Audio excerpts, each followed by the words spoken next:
Hi കൂട്ടുകാരെ, പുതിയൊരു വീഡിയോയിലേക്ക് എല്ലാവർക്കും സ്വാഗതം. അങ്ങനെ CKC ഹോസ്പിറ്റലിൽ കൊടുന്നാക്കിയിരിക്കുകയാണ്. ആ സമയം നിധിയും നിർമ്മലയും അവിടെ നിന്ന് പോകാറുമ്പോൾ ഡോക്ടർ പറയണേ, നിങ്ങൾ കൊടുന്നാക്കിയ ആളുകളല്ലേ, അപ്പോൾ അതുകൊണ്ട് ഒരു കാര്യം പറയട്ടെ, നിങ്ങൾ അങ്ങ് വരൂ എന്ന് പറഞ്ഞിട്ട് അങ്ങോട്ടേക്ക് പോകണം കേട്ടോ. അപ്പോൾ ഇവർക്കാണെങ്കിലോ തീരെ ഒരു മനസ്സില്ല പോകാൻ അങ്ങോട്ടേക്ക്. അപ്പോൾ ഈ സമയം ഡോക്ടർ വീണ്ടും വീണ്ടും ഇങ്ങനെ നിർബന്ധിച്ച് വിളിക്കുകയാണ്. ഇതേ സമയം നിധി പറയണേ, എന്തായാലും വന്ന സ്ഥിതിക്ക് നമുക്കൊന്ന് പോവാം എന്ന് പറയണേ. ആ സമയമാണ് കേട്ടോ ഗൗതമിൻ്റെ ആ ഒരു വിളി. ഗൗതം ചോദിക്കുകയാണ്, നിങ്ങൾ എവിടെ എന്ന് ചോദിക്കുന്നുണ്ട്. ആ സമയം പറയാണ്, അത് പിന്നെ എന്ന് പറയുമ്പോൾ അത് പിന്നെ എന്നോ, കുറേ നേരമായില്ലോ ഇവിടെ നിന്ന് ഇറങ്ങിയിട്ട്, നിങ്ങളെവിടെ? അപ്പോൾ ഉടനെ തന്നെ പറയാണ്, ഞങ്ങൾ പിന്നെ എന്നൊക്കെ പറഞ്ഞിട്ട് പെട്ടെന്ന് പറയാണ്, അത് ഞങ്ങൾ പച്ചക്കറി കിട്ടാൻ നേരം വഴുകി, ഇവിടെ ഭയങ്കര തിരക്കാണ്, ബാക്കിയുള്ള സാധനങ്ങളൊക്കെ മേടിക്കാൻ നിൽക്കുകയാണ് എന്നിങ്ങനെ പറഞ്ഞിട്ട് പെട്ടെന്ന് കൈയൊഴിയാണ് കേട്ടോ. അങ്ങനെ ഈ വാക്കുകൾ കേട്ട ഉടനെ തന്നെ ഗൗതം പറയാണ്, ഓ ആയിക്കോട്ടെ, എന്തായാലും നിങ്ങൾ പെട്ടെന്ന് എത്താൻ നോക്കൂ എന്ന് പറയുന്നതിനിടയ്ക്ക് അവിടെ ഒരു സിസ്റ്റർ കൗണ്ടർ നമ്പറിൽ ഇങ്ങനെ, അതായത് OPയിൽ നിന്നിങ്ങനെ ടോക്കൺ നമ്പർ വിളിച്ച് പറയുകയാണ് കേട്ടോ. അങ്ങനെ ഈ ടോക്കൺ നമ്പർ അങ്ങ് വിളിച്ചു പറയുന്നതിനോടുകൂടി ഉടൻ തന്നെ ഗൗതം ചോദിക്കുകയാണ്, അതെന്താ എന്ന് ചോദിക്കുന്നുണ്ട്. ആ സമയം അത് ഞാൻ വിളിക്കാം വന്നിട്ട് പറയാമെന്ന് പറഞ്ഞിട്ട് ഫോൺ അങ്ങ് കട്ട് ചെയ്യാണ്.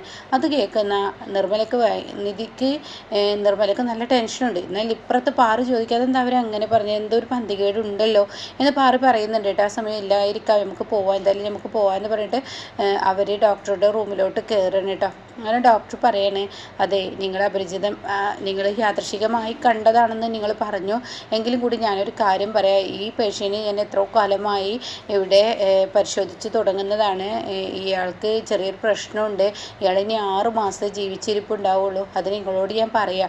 അത് കേൾക്കുന്ന നിധിയും നിർമ്മലയും എന്തായി പറഞ്ഞത്, അതെ ഇയാൾ ഇനി 6 മാസം ജീവിച്ചിരിപ്പുള്ളൂ എന്ന് പറയട്ടോ. ഇത് കേൾക്കുന്ന നിർമ്മലയുടെ ഈ വാക്ക് പറയുമ്പോൾ നിർമ്മലക്കത് വിശ്വസിക്കാനാവുന്നില്ല കേട്ടോ. ആ സമയം നിങ്ങൾ എന്താ പറയുന്നത്, അതെ അയാൾ ചെറുപ്പത്തിൽ എപ്പോഴോ തലക്കൊരു ക്ഷതമേറ്റിട്ടുണ്ട്, ചെറിയൊരു ബ്ലഡ് കോട്ടിങ് ഉണ്ട് അയാൾക്ക്, പക്ഷേ അത് അയാൾ അന്ന് നോക്കാതെ പോയി, എന്നാൽ ഇന്നിപ്പോൾ ഗുണ്ടകൾ അടിച്ചത് അതേ ഭാഗത്തോട്ടാണ്, അതുകൊണ്ട് തന്നെ കൂടുതലായിരിക്കുന്നു, അതുകൊണ്ട് പേടിക്കേണ്ടതുണ്ട്, ഇനി 6 മാസത്തേക്ക് അയാൾ ജീവിച്ചിരിപ്പുള്ളൂ എന്ന് പറയുമ്പോൾ നിധിക്കും നിർമ്മലക്കും സങ്കടമാവാനായിട്ട് അവരുടെ ഉള്ളിൽ ചെറിയൊരു വേദന. എത്രയായാലും ഒരു ഗുണ്ടയാണെങ്കിലും ആരും മരിക്കുന്ന ആർക്കും ഇഷ്ടപ്പെടില്ലല്ലോ. അങ്ങനെ അവർ പറയുകയാണ്, എന്തായാലും ഞങ്ങൾക്ക് പോകുന്ന വഴിക്ക് CKC ഒന്ന് കാണാൻ പറ്റുമോ എന്ന് ചോദിക്കുകയാണ്. CKC ആണെങ്കിലോ താനിങ്ങനെ ഐസിയുവിനുള്ളിൽ കിടക്കണേ, ഓക്സിജൻ മാസ്ക് ഒക്കെ ഇട്ടിട്ട് ഇങ്ങനെ കിടക്കണം. അങ്ങനെ അങ്ങോട്ടേക്ക് കടന്നു വരികയാണ് കേട്ടോ. അങ്ങനെ ഉടൻ തന്നെ ചോദിക്കുകയാണ്, അല്ല എന്താണ് സത്യത്തിൽ എന്നൊക്കെ ഇങ്ങനെ പറഞ്ഞ് സംസാരിച്ച് തുടരുകയാണ്. അപ്പോൾ CKC ഇങ്ങനെ നോക്കുന്നുണ്ട്. അപ്പോൾ നിധി പറയണേ, എന്തായാലും വല്ലാത്തൊരവസ്ഥ അല്ലേ മനുഷ്യൻ്റെ. അപ്പോൾ നിർമ്മല ഒന്നും മിണ്ടുന്നില്ല. അങ്ങനെ നിർമ്മല കടന്നു വരുമ്പോൾ CKC കാണാം ആ ഓക്സിജൻ മാസ്ക് ഇട്ടിട്ടും അവിടെ മാപ്പ് എന്നിങ്ങനെ കൈകൂപ്പി ഇങ്ങനെ പറയുന്ന ആ ഒരു രംഗം കേട്ടോ. ഇത് കാണുന്ന നിധിക്കും നിർമ്മലക്കും ഒരു വിഷമമൊക്കെ തോന്നുന്നു. നിർമ്മലക്ക് വല്ലാത്തൊരു സഹതാപം. അങ്ങനെ നിർമ്മല അവിടെ നിന്ന് പതിയെ ഇങ്ങനെ കടന്നു പോകുമ്പോൾ CKC ഇങ്ങനെ കൈകൊണ്ട് മാപ്പ് എന്ന് പറയുന്നുണ്ട്. അങ്ങനെ നിധിയും നിർമ്മലയും വളരെ വിഷമത്തോടു കൂടി ഹോസ്പിറ്റലിൽ വിടുകയാണ്. അപ്പോഴേക്കും CKC കാണാം ആ ബെഡിൽ നിന്ന് അങ്ങ് ചാടി എണീക്കുന്നത്, തൻ്റെ ഓക്സിജൻ മാസ്കും എല്ലാം തൻ്റെ ദേഹത്ത് നിന്നും വേറെ എടുത്താണ്. അപ്പോഴേക്കും ഡോക്ടർ എത്തുകയാണ്.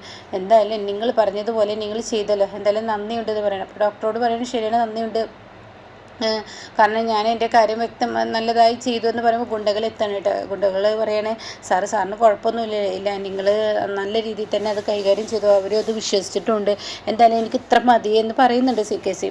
അങ്ങനെ ഇവർ പണമൊക്കെ കൊടുത്തിട്ട് ഇവരൊക്കെ പറഞ്ഞയക്കുകയാണ് കേട്ടോ. ഈ സമയം നിർമ്മല പറയുകയാണ്, ഇനിയിപ്പോൾ ഈ വിവരം എന്തായാലും നമുക്ക് ജ്യോതിർമയെ അറിയിക്കാമെന്ന് നിധിയോട് പറയുമ്പോൾ നിധി പറയണേ, ഇതാരെയും അറിയിക്കാനും പോണ്ട, ഒന്നും പോണ്ട, അയാളുടെ അസുഖത്തെക്കുറിച്ച് അയാൾ എന്തായാലും അറിഞ്ഞോളൂ, നമുക്ക് വീട്ടിലോട്ട് പോകാമെന്ന് പറഞ്ഞിട്ട് നിർമ്മലയെ കൊണ്ടുപോകും. നിർമ്മലയുടെ ഉള്ളിൽ എവിടേക്കോ എന്തൊക്കെയോ ഒരു തോന്നൽ കേട്ടോ. ഇതേ സമയം ഒത്തിരി തവണ പ്രണവ് വിളിച്ചുകൊണ്ടിരിക്കുന്നുണ്ട് കേട്ടോ. പ്രണവ് വിളിക്കുമ്പോൾ പാറു ഫോൺ എടുക്കുന്നില്ല. ലാസ്റ്റ് പാറുവിൻ്റെ ഫോൺ എടുക്കുകയാണ്.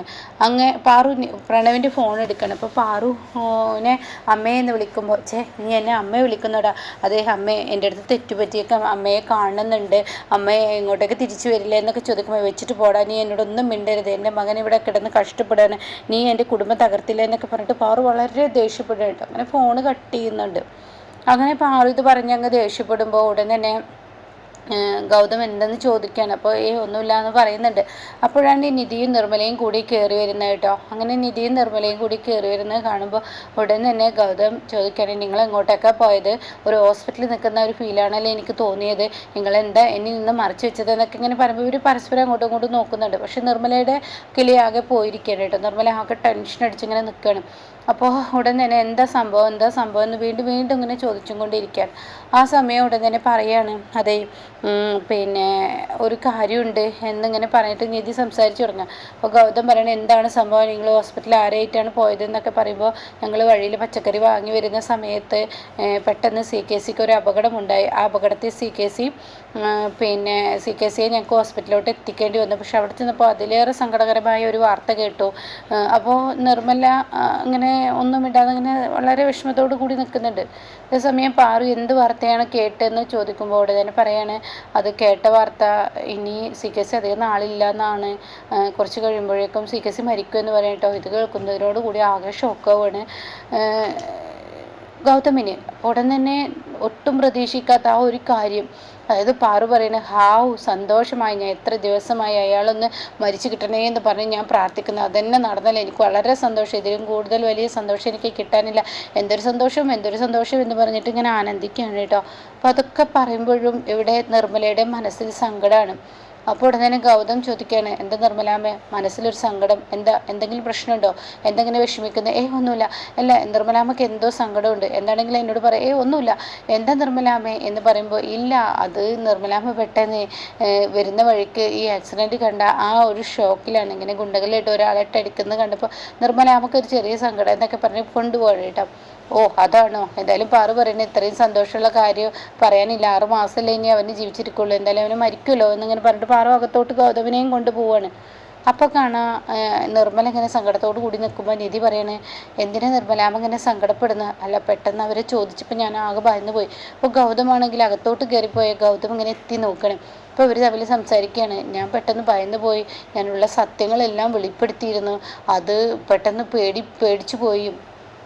നിർമ്മല എൻ്റെ മുന്നിൽ വെച്ചിട്ട് പാറു പറഞ്ഞൊരു വാക്ക് നോക്കി, അതായത് നിങ്ങളെന്തിനാ സങ്കടപ്പെടുന്നത്, അതായത് ഭാര്യയും മക്കളും അല്ലേ അയാൾ മരിച്ചു പോകുന്നതിന് സങ്കടപ്പെടേണ്ടത്, നമുക്കെന്താ, മറ്റുള്ളവർക്ക് സങ്കടപ്പെടേണ്ട ആവശ്യമൊന്നുമില്ലെന്ന് പറഞ്ഞപ്പോൾ പെട്ടെന്ന് എനിക്കത് പറയേണ്ടി വന്നിരുന്നു എന്നിങ്ങനെ പറയുകയാണ്. അപ്പോൾ ഇനി എന്തായാലും അതിനെക്കുറിച്ച് മിണ്ടരുതെന്ന് പറഞ്ഞ് നിധി ഇങ്ങനെ ചുണ്ടിലിട്ടിട്ട് മിണ്ടരുതെന്നൊക്കെ പറഞ്ഞിട്ട് ഇങ്ങനെ നിധി ശബ്ദിക്കരുതെന്ന് ആംഗ്യ ഭാഷ കാണിക്കണം. അപ്പോൾ അതൊക്കെ ഗൗതം കാണട്ടെ. അപ്പോൾ ഗൗതമിൻ്റെ ഉള്ളിൽ കൂടുതൽ സംശയങ്ങൾ ഇങ്ങനെ വന്ന് തുടങ്ങുകയാണ്. അപ്പോൾ ഗൗതമിനൊരു വാശിയാവണം, ഇനി ഇവരെ ഫോളോ ചെയ്ത് തന്നെ പോകണം, സത്യത്തിൽ എൻ്റെ അച്ഛൻ ആരാണെന്ന് കണ്ടെത്തണം, ഇവർ എൻ്റെ അച്ഛനെക്കുറിച്ച് എന്തോ മറച്ചു വെക്കുന്നുണ്ട്.